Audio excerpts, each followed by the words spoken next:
Buenas noches, espectadores y espectadoras. Mi nombre es Brian Nicolás Ventimilla Torres, estudiante de la Universidad Nacional de Loja, primer ciclo paralelo A de la carrera de Medicina.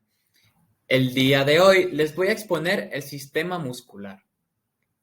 Sin más dilación, continuaré primero dando como una breve introducción con respecto al sistema muscular.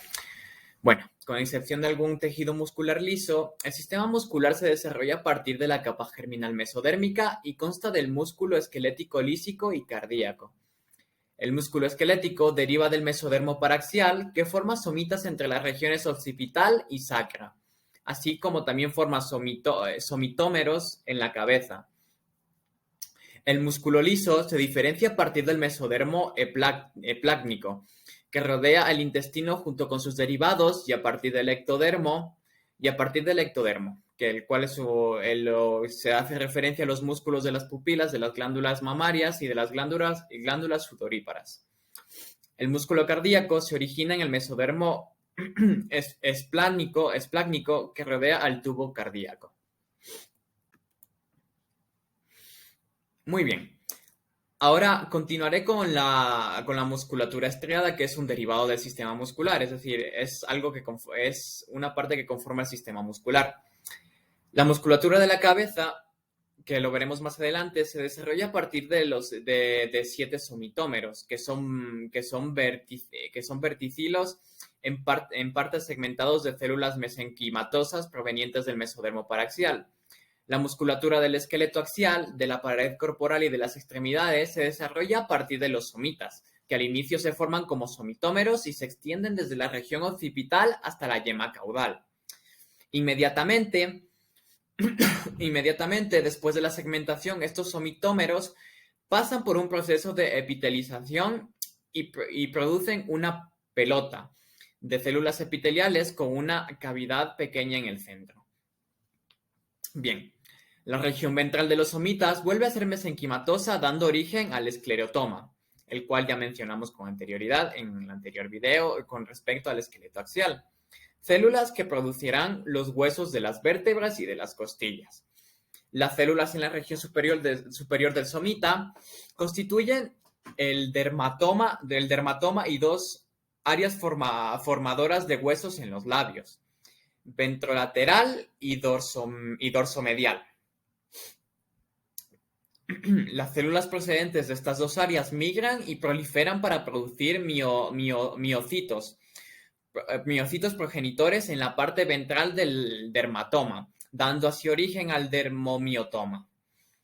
Algunas células de la región ventrolateral también migran a la capa parietal adyacente del mesodermo de la placa lateral. Aquí forman los músculos infraioideos, los de pared abdominal, y los músculos de las extremidades también. Las células que quedan en el miotoma constituyen los músculos de la espalda, de la cintura escapular y los músculos infercostales. En un principio existe un límite bien definido que se conoce como frontera lateral somítica, entre los somitas y la pared parietal del mesodermo de la placa lateral. Las fronteras separan dos dominios mesodérmicos del embrión. El primero es el dominio primaxial y el segundo es el dominio abaxial. El primer dominio es el que comprende la región alrededor del tubo neural y que contiene solo células procedentes de los somitas. Y el segundo dominio es el que está compuesto por la capa parietal del mesodermo de la placa lateral, junto con las células de los somitas que cruzaron la frontera somítica lateral. Los miocitos que cruzan esta frontera y entran en el mesodermo de la placa lateral son los precursores de las células musculares abiaxales y reciben muchas señales de diferenciación procedentes del mesodermo de la placa lateral. Los miocitos quedan en el mesodermo paraxial sin cruzar fronteras. Contienen los precursores de las células musculares primaxiales y reciben muchas de las señales de desarrollo procedentes del tubo neural y también de la notocorda.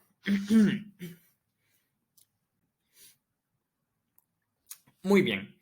Ahora les hablaré de la inervación de los músculos esqueléticos axiales.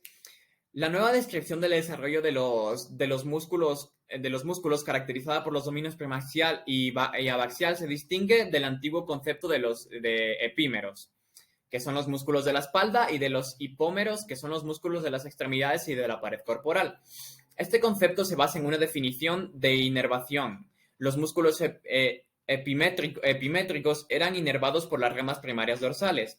Los músculos hipoméricos, en cambio, por las ramas primarias ventrales. La nueva descripción no está basada en el origen embriológico real de los miocitos, a partir de dos poblaciones precursoras, las células abaxiales y las células primaxiales, y no es su inervación.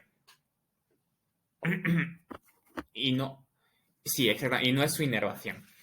Vale. A continuación, les voy a dar una breve explicación con lo que nos hace referencia a este cuadro, que trata sobre los orígenes de los músculos a partir de los precursores abaxial y primaxial.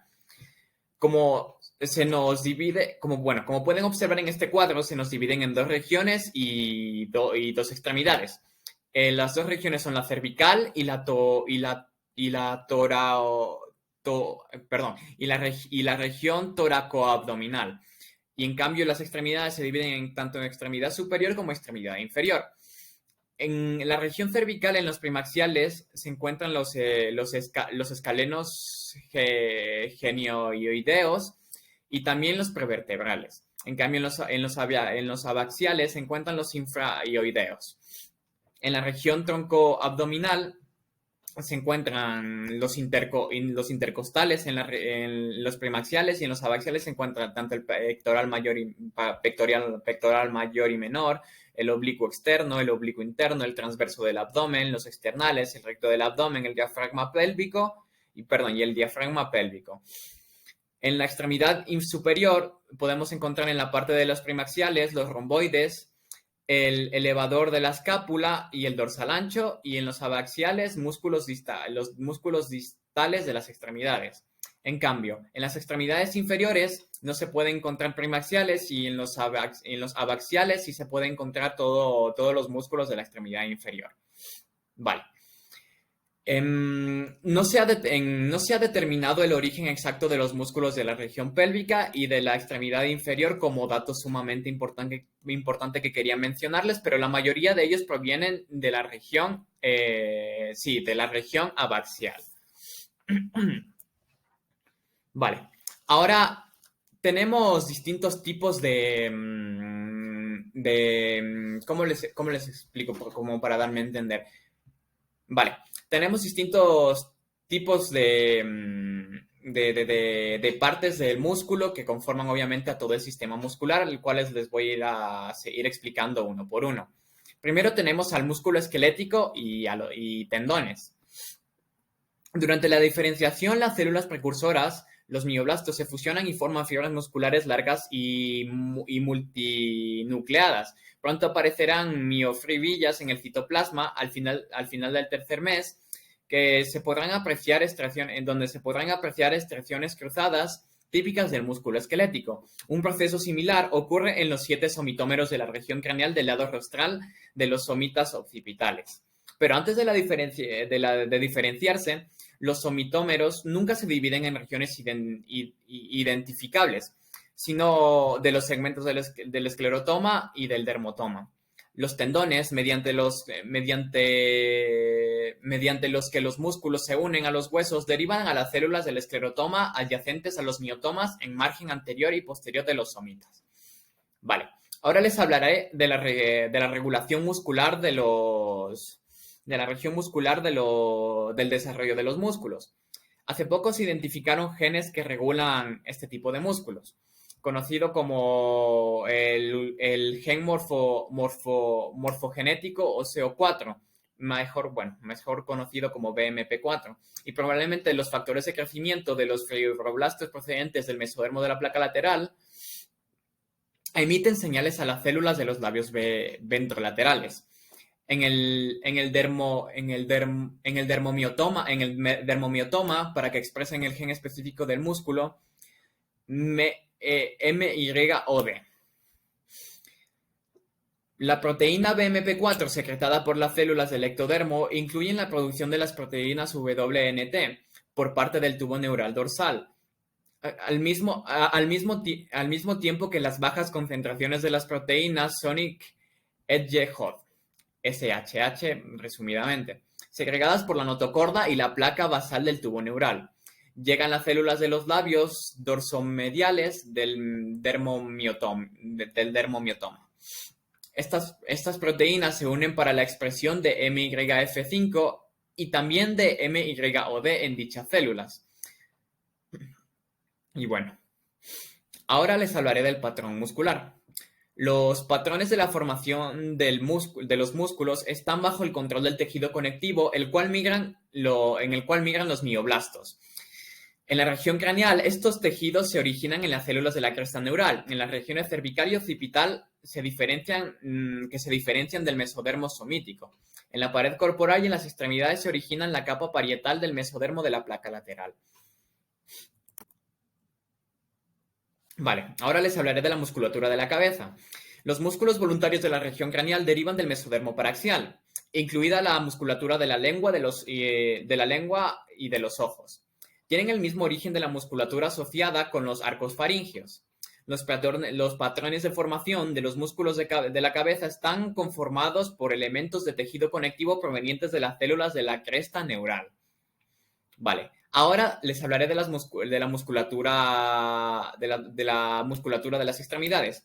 Los primeros indicios de la musculatura de las extremidades se observan en la 7ª semana del desarrollo como una condensación del mesénquima cerca de la base de las yemas de las extremidades. El mesénquima se origina en las células dorsolaterales de los somitas que migran a la yema de las extremidades para contribuir los músculos. Igual, en otras regiones del tejido conectivo determina el patrón en formación de los músculos. Este tejido deriva de la capa parietal en el mesodermo de la placa parietal, que también origina los huesos de la extremidad. Bueno, ahora les hablaré del músculo cardíaco como penúltimo subtemática. El músculo cardíaco se desarrolla a partir del mesodermo esplácnico, que rodea al tubo endotelial del corazón. Los mioblastos se adhieren entre sí mediante uniones específicas que más tarde se transformarán en discos intercalados. Las miofibrillas se desarrollan igual que en el músculo esquelético, solo que en los mioblastos no se fusionarán. Y muy bien. Como última subtemática, les hablaré sobre el músculo liso, que se encuentra en la esquinita, como pueden observar. El músculo liso de la aorta dorsal y de las arterias grandes se origina en el mesodermo de la placa lateral y en las células de la cresta neural. En las arterias coronarias se origina en las células prepicardiatales y en las células de la cresta neural también. En la pared del intestino y en los derivados de este se desarrolla a partir de la capa esplácnica en el mesodermo de la placa lateral que rodea a estas estructuras. Si solo derivan del ectodermo los músculos esfínter y dilatador de la pupila, lo mismo que el tejido muscular de las glándulas mamarias y sudoríparas. Y bueno, como última mención de esta temática les hablaré sobre una consideración clínica, que bueno, para empezar medianamente os lo comentaré. La ausencia parcial o total de un músculo es frecuente y generalmente no debilitante. Les daré un breve ejemplo: la ausencia parcial o total palmar menor, el serrato anterior o el cuadrado femoral. Una anomalía más grave es la secuencia de Polland, que la verdad es que suele ser bastante conocida, ya que, bueno, ocurre en 1 de cada 20.000 individuos. Se caracteriza principalmente por la ausencia del pectoral menor y la pérdida parcial del pectoral mayor.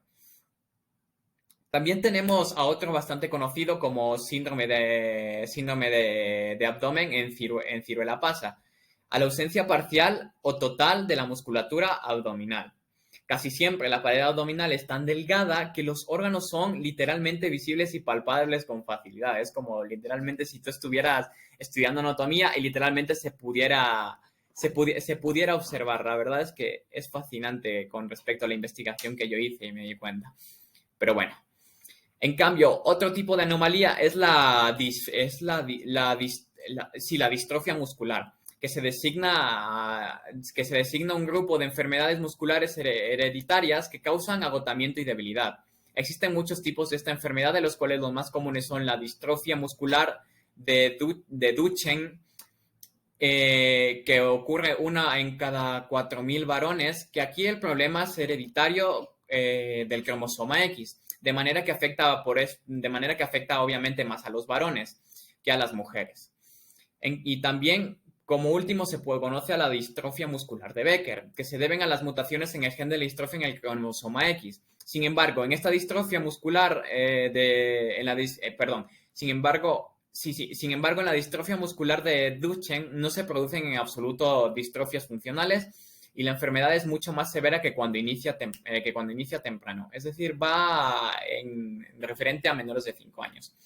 En cambio, comienza más tarde la distrofia muscular de Becker, que va de unos 8 a 20, y entre 8 y 25 años.